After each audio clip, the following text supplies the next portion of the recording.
வடக்கு மாகாணத்தில் உள்ள ஊழல் அதிகாரிகளால் இடமாற்ற சபையை மீறி ஆசிரியர் இடமாற்றம் வழங்கப்பட்டமையை கண்டித்து இன்று கொட்டுமலையிலும் ஆளுநர் அலுவலகம் முன் இலங்கை ஆசிரியர் சங்கத்தால் போராட்டம் முன்னெடுக்கப்பட்டது. குறித்த போராட்டத்தில் கலந்து கொண்ட இலங்கை ஆசிரியர் சங்கத்தின் செயலாளர் ஸ்டீவன் திலீசன் கருத்து தெரிவிக்கையில்,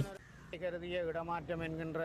ஒரு இடமாற்றத்தை இடமாற்ற சபை இல்லாமல் மிக மோசடியான முறையிலே செய்து ஆளுநரும் அதிகாரிகளும் தங்களுக்கு வேண்டப்பட்டவர்களை ஒரு காலமும் வெளிமாவட்ட சேவை செய்யாத தங்களுக்கு வேண்டப்பட்டவர்களை மூடி மறைத்து பாதுகாப்பதற்காக ஏற்கனவே வெளிமாவட்டத்துக்கு ஒத்த சேவையாக இதே திணைக்களத்தினால் இதே பழைய அரச கட்டமைப்பினால் தீர்மானிக்கப்பட்டு இடமாற்ற சபையிலும் குறித்த தீர்மானம் தீர்மானிக்கப்பட்டு வடமராட்சி கிழக்கு தீவகம் போன்ற பிரதேசங்களிலே 7 வருடங்கள் 6 வருடங்களுக்கு அதிகமாக பணியாற்றியவர்களையும் இப்பொழுது வெளிமாவட்ட சேவை என்கின்ற அடிப்படையிலே வற்புறுத்தி அதுவும் இடமாற்ற சபையினுடைய தீர்மானங்கள் எதுவும் இல்லாமல் தொழிற்சங்கத்தினுடைய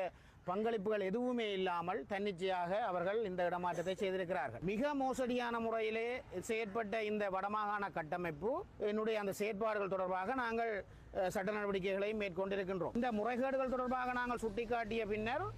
இடமாற்ற மேன்முறையீடுகள் பரிசீலிக்கப்படாமலேயே இந்த ஆசிரியர்களை வற்புறுத்தி பாடசாலைகளுக்கு வாகனங்களிலே கொண்டு சென்று கடிதங்களை கொடுத்திருந்த நிலையிலே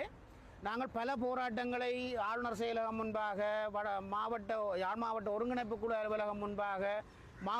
வடமாகாண பொதுச்சேவை ஆணைக்குழு அலுவலகம் முன்பாக நாங்கள் போராட்டங்களை செய்திருந்த பொழுதிலும்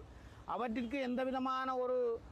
தீர்வும் கிடைக்காமல் வெறும் அரசியல் மயப்பட்டே இந்த நடவடிக்கைகள் மேற்கொண்ட விடயங்களை நீங்கள் அனைவருமே அறிவிக்கும். அப்ப இதனுடைய நோக்கம் என்னன்னு நீங்கள் பார்த்தீங்கள் என்று சொன்னால், இந்த வடமாகாணத்திலே தமிழர்கள் என்ற பிரதேசத்திற்காக தமிழர்கள் கல்வியிலே ஓங்கி இருந்த ஒரு காலத்திலே தமிழர்கள் இருந்த நிலையை அவர்கள் மனதிலே கொண்டு தமிழர்கள் ஒருபோதும் கல்வியிலே உயர்ந்துவிடக் கூடாது என்கின்ற அடிப்படையிலே திட்டமிட்டு தமிழர்களுடைய கல்வியை சீரழிக்கின்ற விதமாக செயற்படுகின்ற திட்டமிட்ட செயற்பாடு என்பது மட்டும்தான் இங்கே இருக்கிற உண்மை. வடமாகாண இடமாற்ற கொள்கையினுடைய பிரிவு 4 சொல்கிறது